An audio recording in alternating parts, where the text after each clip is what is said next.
Chapter 3. Tom appeared before Aunt Polly, who was sitting by the open window in a pleasant room, which was bedroom, breakfast room, dining room, and library in the same time. She had felt that, of course, Tom had deserted long ago, and she was surprised to see him again. He said, "May I go and play now, Aunt?" "What, already? How much have you done?" "It's all done, Aunt." "Tom, don't lie to me. I don't like it." "It is all done, Aunt." Aunt Polly went out to see for herself. She could not believe her eyes, which she saw the fence painted, and not only painted. The fence had 3 coats of paint on it. She said, "Well, that is a surprise." "You can work when you want to, Tom." And then she added, "But it doesn't happen very often, I have to say." "Well, you may go and play."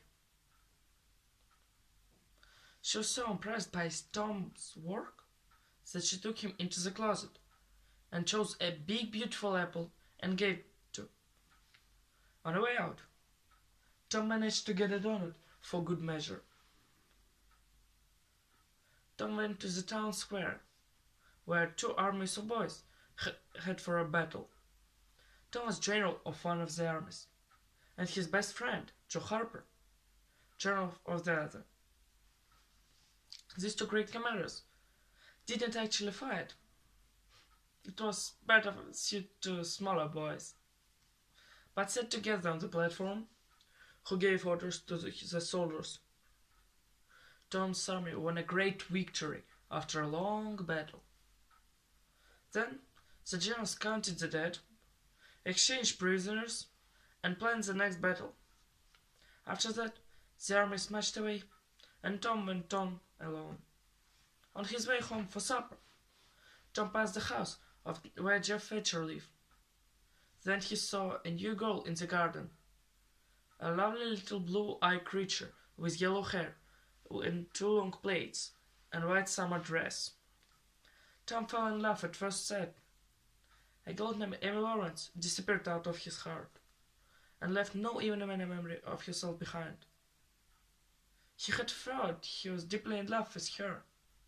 He had been winning her for a month. She had told him about her love to him just a week ago. He'd been the happiest and the proudest boy in the world only 7 short days. And here, in a moment, she had gone out of his heart like a stranger. He looked at this new angel until he saw that she had discovered him. Then he pretended he didn't know she there and began to show off by standing on his hands and head in order to win her admiration. Later, he saw that the little girl was going back to the house. Tom came up to the fence, hoping she would stay a little longer. The girl stopped for a second at the steps, and then moved towards the door. Tom was disappointed, but his face changed right away, because she threw a flower to him over the fence, a moment before she disappeared. The boy ran around and stopped not far from that flower, and then began to look down the street as if he had discovered something interesting in the direction. Then he found a straw and began to try to balance it on his nose. And as he moved from side to side, he came closer and closer to the flower.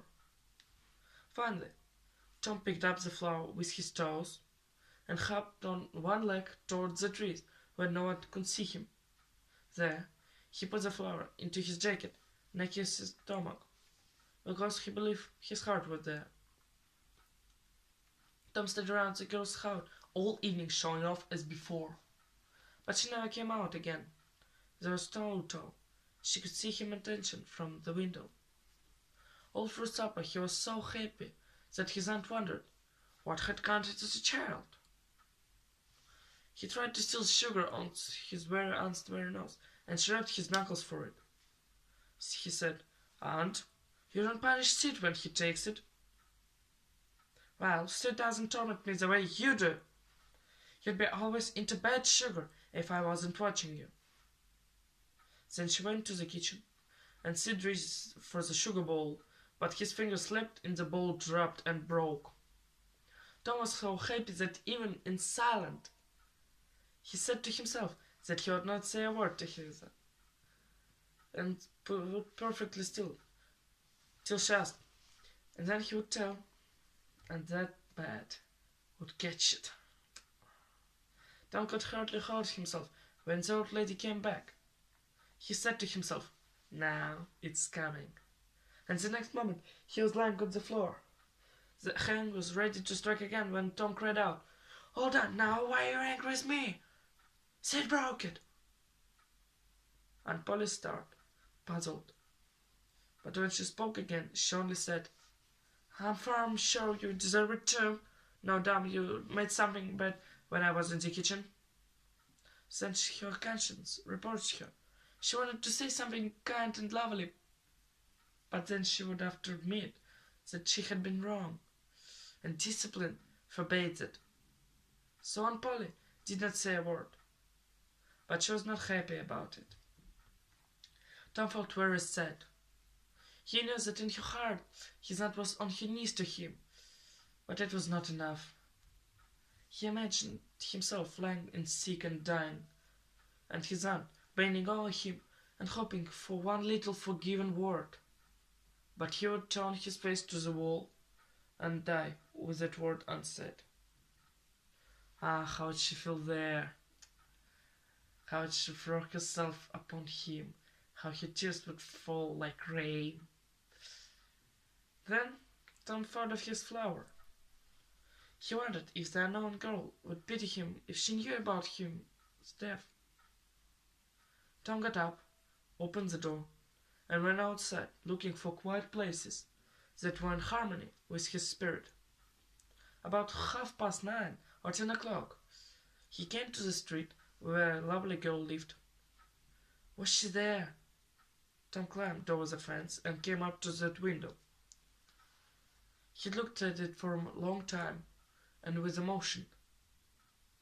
Then he lay down on the ground under, holding his poor flower.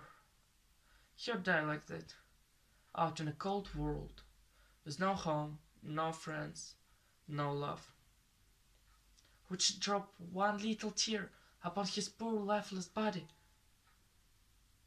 At that moment someone opened the window. Tom heard the siren's voice, and a bucket of water fell on the dead boy.